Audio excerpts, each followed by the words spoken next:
Socialiste, Monsieur Fouillère.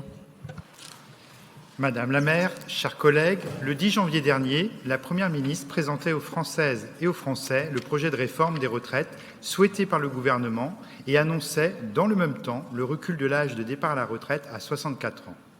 Je me félicite du succès de la mobilisation syndicale et citoyenne contre cette réforme à Rennes et en France.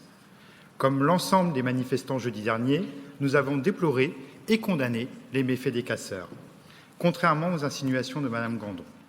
Nos collègues Lénaïque Briéraud et Didier Le Gougeant sont allés apporter leur soutien, le soutien de notre ministère des violences.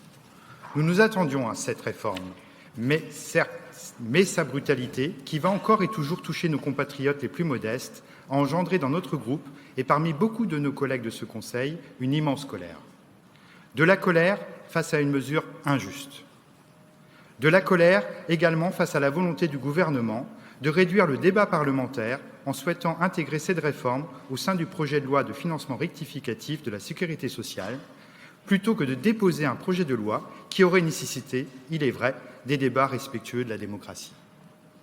De la colère également, car le gouvernement a choisi délibérément et une nouvelle fois d'ignorer les organisations syndicales. De la colère, car cette réforme s'ajoute à d'autres réformes brutales du gouvernement. Je pense particulièrement à la réforme de l'assurance chômage qui précarise encore davantage les plus précaires. Je pense également à une réforme plus ancienne, mais qui d'année en année montre toute sa brutalité pour notre jeunesse, la mise en place de Parcoursup. Nous le voyons encore cette année, cette réforme a des conséquences désastreuses pour l'orientation des futures étudiantes et étudiants. En accentuant les inégalités, en créant de l'angoisse chez les lycéens et leurs parents, elle fragilise notre jeunesse déjà durement touchée par les conséquences de l'épidémie de Covid-19 et l'inquiétude légitime face au dérèglement climatique. Face à la brutalité du gouvernement, nous sommes fiers à Rennes de proposer à nos habitantes et à nos habitants un idéal de prospérité. Une prospérité qui valorise la qualité de vie, l'accès aux services publics, à la culture, à la santé et à l'éducation.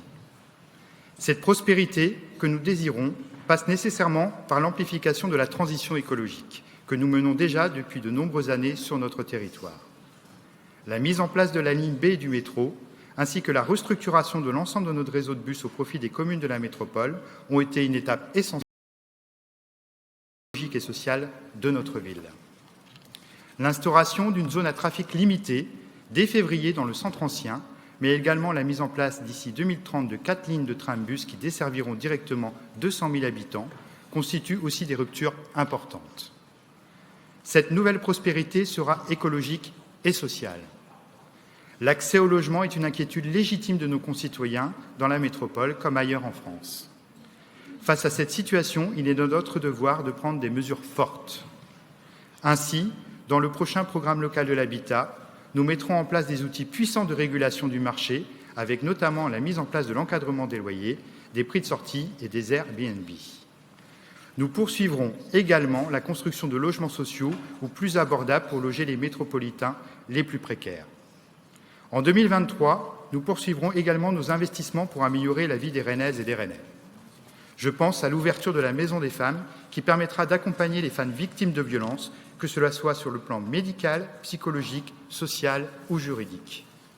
Je pense également au futur pôle associatif du Blône, le Polyblône, qui ouvrira ses portes au printemps 2023 et qui proposera de nombreux espaces ouverts aux associations et au public, ainsi que des services ou des activités socioculturelles. Je pense aussi au nouveau centre aqualudique de Villejean, dont le projet sera présenté par notre collègue Frédéric Boursier. Nous pouvons être fiers de cette future réalisation qui offrira à la population un espace de loisirs moderne, mais aussi respectueux de l'environnement et de la biodiversité. Après l'inauguration du gymnase de Beauregard en décembre et avec l'ouverture du pôle Ovalie à Crubilliers en 2023, Rennes confirme son attachement au sport.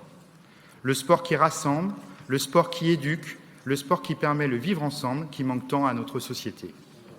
Vous l'aurez compris, mes chers collègues, nous continuerons à l'avenir pour tous, en menant des politiques publiques efficaces contre le réchauffement climatique, contre les logements chers, contre les discriminations et les inégalités. C'est en cohérence avec cet engagement de solidarité que nous portons toutes et tous au sein du groupe socialiste, démocrate et citoyen que nous continuerons à nous mobiliser aux côtés des organisations syndicales et des millions de citoyens contre la réforme des retraites. Je vous remercie.